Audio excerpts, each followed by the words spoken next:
할렐루야, 반갑습니다. 오늘 말씀은 감사가 전도다라는 말씀으로 말씀 나누겠어요. 왜 감사가 전도일까요? 철학의 가장 큰 주제는 무엇이냐면 인생이 무엇을 위해 어떻게 살아야 하는가. 그것이 바로 모든 인문학, 철학의 주제입니다.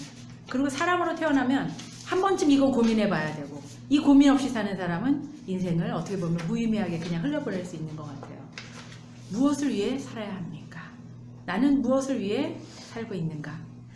이번 주에 러시아 푸틴 대통령이 철통 경호를 해가지고 화제가 됐어요. 경호원이 2,000명, 3,000명이라고 하더라고요. 어마어마하더라고요. 그 상상을 초월하는 경호를 하면서 화장실에도 혼자 못 가더라고요. 여러 사람이, 남자들이 우르르 그 화장실을 같이 가야 되고, 몇천 명이 뭐 하늘에서 땅에서 무전기로 막 그 사람을, 그런 삶을 살고 있었어요. 그것을 보면서 제가 무엇을 느꼈냐면 그 사람 안에 불안, 언제 누가 뒤에서 총을 쏴서 죽일지 모른다라는 그 불안이 얼마나 클까, 얼마나 크면 그 수많은 사람들을 동원해서 보호하고 있을까. 왜 불안할까요? 수많은 적이 있어서, 수많은 적을 만들었기 때문에, 다른 사람을 파멸시키고 멸망시키고 파괴했기 때문에 그 마음이 두려운 거예요. 그 마음이 불안한 거예요. 발 뻗고 잠도 못 자는 거예요. 화장실도 제대로 못 가는 거예요. 그는 권력을 가졌고 명예를 가졌고 부를 가졌습니다.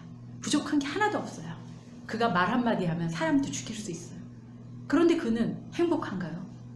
그는 무엇을 위해 살고 있을까? 그런 생각이 들었습니다. 차라리 우리가 더 낫다. 그런 생각이 들었어요. 사람은 무엇을 위해 사는가에 대해서 끊임없이 탐구한 사람이 있어요. 그 러시아의 대문호 누굴까요? 톨스토이예요. 네. 그는 정말 자기 삶의 인생의 목적이 무엇인지 알기 위해서 정말 발버둥을 쳤더라고요. 그래서 다양한 책들을 읽었어요. 불교에 대한 책, 과학에 대한 책, 철학, 인문학, 역사, 문학, 다 모든 책들을 읽으면서 무엇을 위해 살아가는 존재인가? 인간은 도대체 무엇을 위해 사는 존재인가? 단지 먹고 자고 자식 낳고 이렇게 사는 존재인가? 이런 의문을 계속 가졌어요. 그런데 찾지를 못했습니다. 모든 책을 다 공부해도 찾지를 못했어요. 그래서 51세가 되던 해에는 너무나 허무해서 자살 충동이 절정에 이르렀다고 해요. 그 톨스토이의 고백록에 보면 절벽에서 뛰어내리기 전에 그 해답을 얻었다고 합니다. 그건 바로 그리스도의 진리의 가르침이었어요. 그리스도의 그 사랑이었어요. 그가 그토록 찾아서 헤맸던 것, 무엇을 위해 살아야 되는지, 어떻게 살 것인지, 진정한 삶의 의미가 무엇인지, 거기에 대한 해답을 그때 찾았다고 합니다. 71세 때 부활이라는 어마어마한 그 책을 집필하고 그는 세상을 떠났습니다. 여러분은 무엇을 위해 살고 있으세요? 돈을 위해서, 눈을 떠서부터 잠잘 때까지 무엇을 위해 살고 계세요? 명예를 위해서, 성공을 위해서, 권력을 위해서, 인기를 위해서. 톨스토이도 성경도 거기에는 행복이 없었다라고 얘기하고 있습니다. 궁극적인 삶의 의미가 없다라고 얘기했습니다. 오늘 사도 바울과 바나바는 목숨을 걸고 복음을 전하고 있어요. 왜일까요? 그들은 예수 그리스도를 전하는 그것이 삶의 의미였고 그것을 위해 살아야 되겠다는 삶의 방향성을 찾았기 때문이에요. 그 사람들은 한 곳에만 머물지 않았어요. 오늘 본문에 보면 예루살렘을 떠나서 배를 타고 여러 섬들을 거쳐서 안디옥까지 도착해서 복음을 전하고 있습니다. 복음의 열매가 나타났어요. 복음을 처음 접하는 이방 사람들은 깜짝 놀라면서 너무 기뻐했고 다음 주에도 이 말씀을 또 듣고 싶어요 라면서 많이 모였습니다. 그런데 문제가 뭐냐면 안디옥에 이미 자리 잡고 있던 이 유대인들이 문제였어요. 그들은 바울을 시기하고 비방하고 죽이려고 했어요. 자기들이 여지껏 갖고 있던 그 유대인의 전통을 무시하고 새로운 예수라는 사람을 전하는 것이 못마땅했어요. 그러자 바울이 오늘 본문에 말을 하는 장면이 나옵니다. 예수가 하나님의 아들 구원자라는 사실을 나는 솔직히 나의 동족인, 같은 동족인 유대인이 너희한테 제일 먼저 전하고 싶었다. 그러나 너희가 그 영원한 생명을 싫어서 거부했다. 내팽개쳐 버렸다. 그러니 이제 나는 이방인에게 떠날 것이다. 왜냐하면 주님이 우리를 이방의 빛으로 삼아서 땅끝까지 구원하게 하려는 그런 계획을 갖고 계시다고 나한테 말했기 때문이다. 이렇게 말하는 게 오늘의 본문의 말씀입니다. 그들은 자신들의 동족이 자기들을 배척당하고 거절하고 싫어해도 복음 전하는 것을 절대 멈추지 않았습니다. 왜냐하면 무엇을 위해 어떻게 살지를 분명히 깨달았기 때문이에요. 너는 나의 빛이다 라고 하는 것을 깨달았기 때문이에요. 하나님이 그렇게 말씀하셨어요. 너는 이방인의 빛으로 내가 세웠다 라고 얘기를 하셨기 때문에 그것이 이 사람의 삶의 의미가 된 거예요. 죽을 위험을 무릅쓰고 복음을 전할 목적이 되었던 겁니다. 그런데 이 사명 바울과 바나바에게만 주어졌을까요? 우리 모두에게 사실은 부활하신 예수님이 하늘로 올라가시면서 유언처럼 주셨습니다. 사도행전 1장 8절을 다 같이 한번 읽어보겠습니다. 그러나 성령이 너희에게 내리시면 너희는 권능을 받고 예루살렘과 온 유대와 사마리아에서 그리고 마침내는 땅끝까지 나의 증인이 될 것이다 라고 얘기하셨어요. 교회의 중요한 사명이 무엇입니까? 바로 전도입니다. 우리는 죽어가는 누군가에게 복음을 전해서 살려야 합니다. 그런 사명이 우리에게 있어요. 하나님께서 우리에게 주신 것이 바로 그겁니다. 너만 예수 잘 믿고 잘 살고 행복하게 살면 땡이 아니고 전해라. 그것이 나의 뜻이다. 내가 너를 빛으로 세웠다 라고 얘기하고 계십니다. 왜냐하면 예수 그리스도가 우리의 생명이기 때문이에요. 우리의 호흡이기 때문입니다. 우리는 이 세상 살면서 죽어있는 것처럼 살고 있어요. 호흡이 없어요. 그런데 그 호흡을 예수님께서 우리에게 전해주셨고 그 호흡을 다른 사람에게도 인공호흡 죽은 뭐라 그러죠? 해야 되지 않겠습니까? 심폐소생술을 해서 그 사람들에게도 복음을 전해야 되지 않겠습니까? 주의할 것이 있는데 땅끝까지 복음화 시켜야 한다고 얘기하지는 않으셨어요. 단지 우리는 너는 증인이 되라, 빛이 되라 라고 하셨지 땅끝까지 전부 다 복음화를 네가 다 시켜야 되고 그 사람을 변화시켜야 되고 이렇게 말씀하지는 않으셨어요. 최근 인터콥이라는 선교단체가 제2의 신천지라는 지탄을 받았습니다. 그들은 어떤 사역을 했냐면 전쟁 중이거나 극단주의 이슬람 무장 세력들이 있는 그 금지 구역까지 선교를 갔습니다. 과격하게 선교를 했습니다. 그리고 정직하지 않게 선교를 했습니다. 예수님이 원하시는 복음은 결코 법을 어겨가면서 거짓말을 해가면서 억지로 강요해서 사람을 믿게 시키는 것이 믿음시키는 것이 아닙니다. 예수님은 많은 사람들을 모으려고 애쓰지 않으셨잖아요. 예수님도 자신이 단지 12제자들과만 함께 식사하고 그들을 돌보셨습니다. 억지로 하지 않으셨습니다. 굉장히 인격적이신 분이십니다. 그분은 지금도 문 밖에서 누군가를 기다리고 계시잖아요.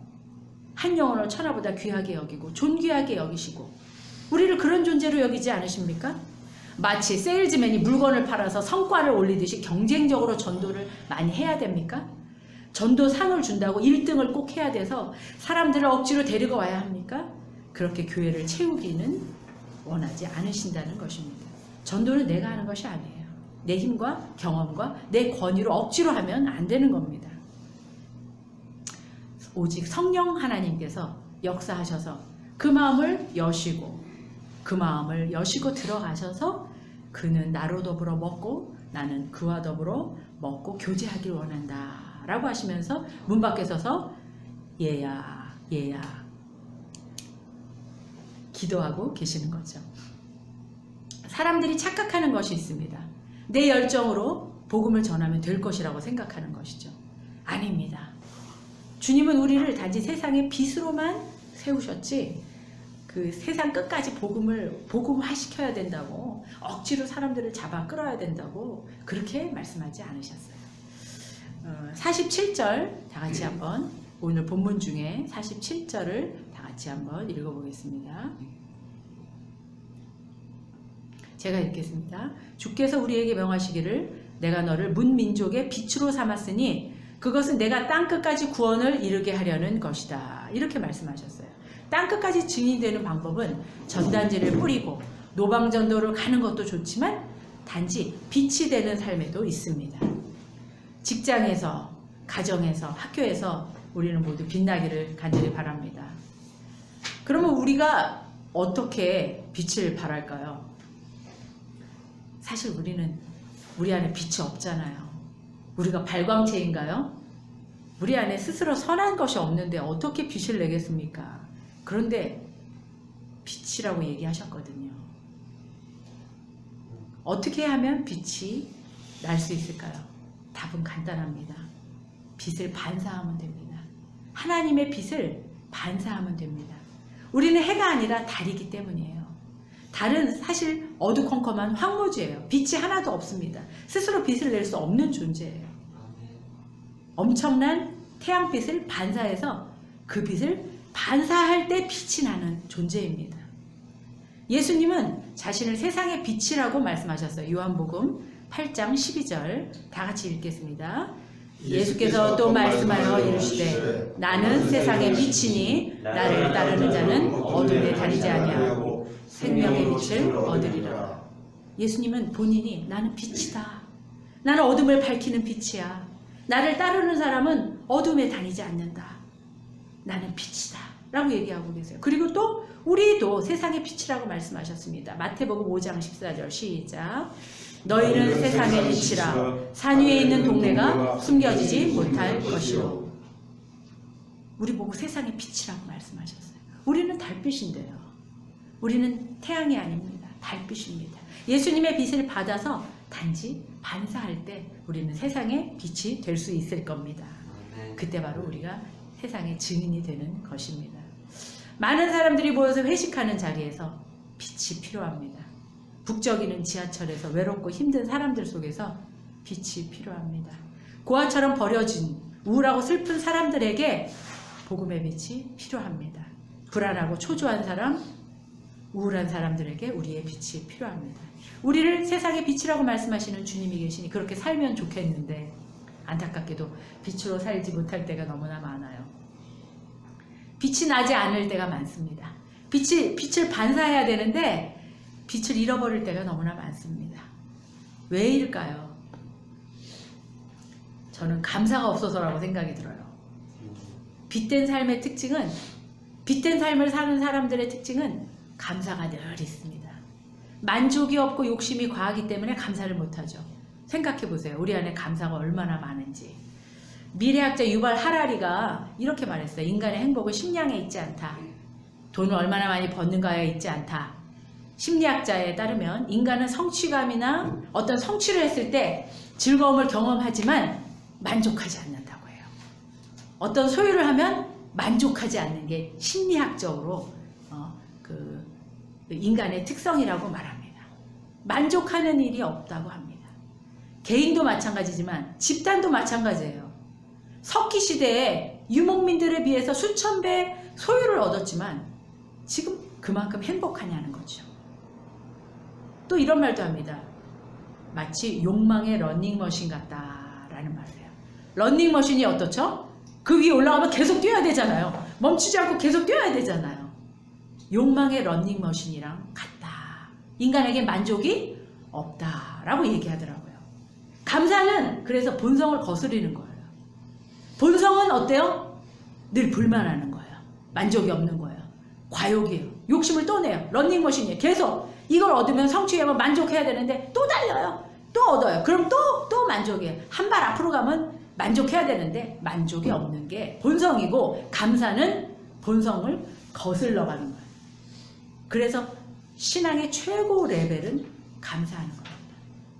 감사는 찬양의 다른 말이에요. 찬양하는 거.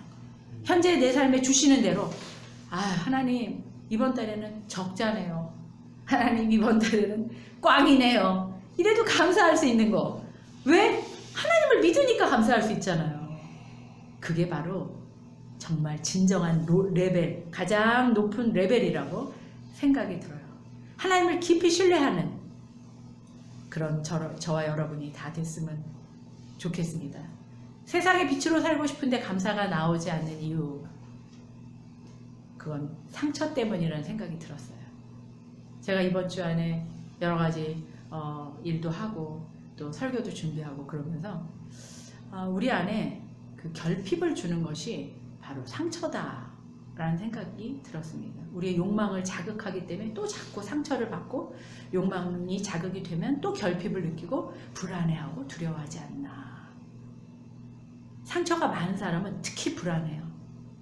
제가 엊그제도 어떤 분하고 어디를 갔었는데 버스를 타고 가는 거 왼쪽 오른쪽 너무나 불안해요. 그거 하나, 집에 가는 그것도 너무너무 불안해요.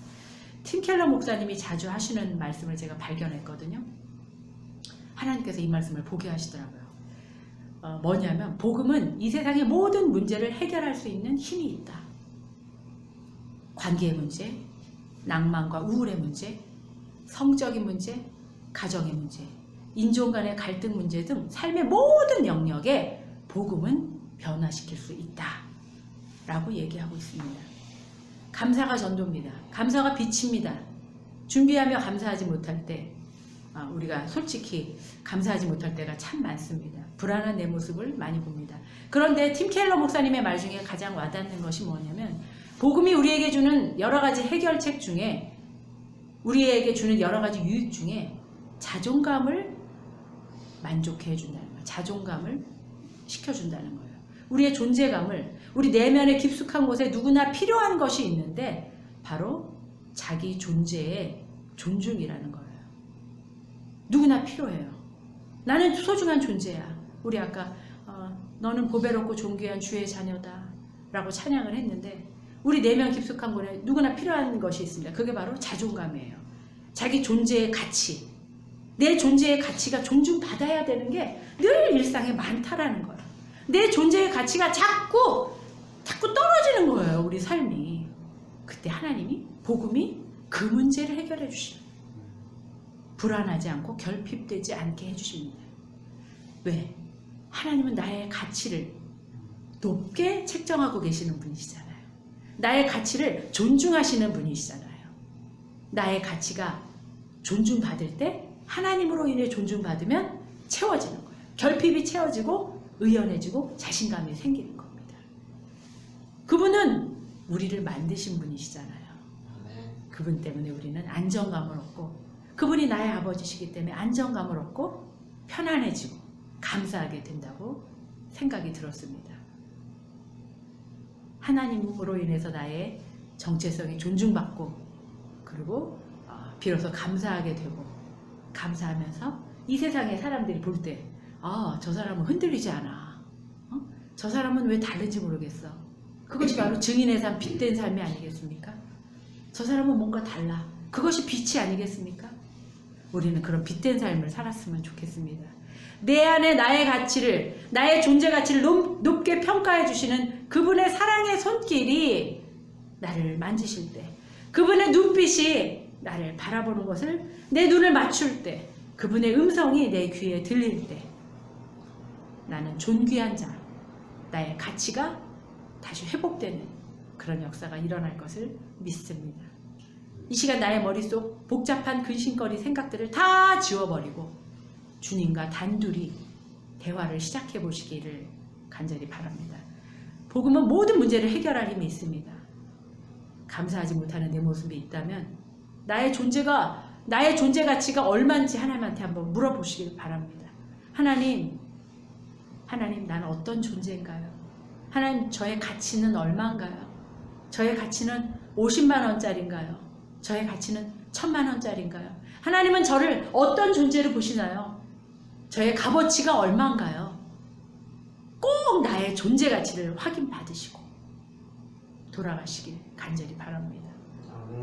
그래서 세상에 빛이 되어주시기를 간절히 바랍니다.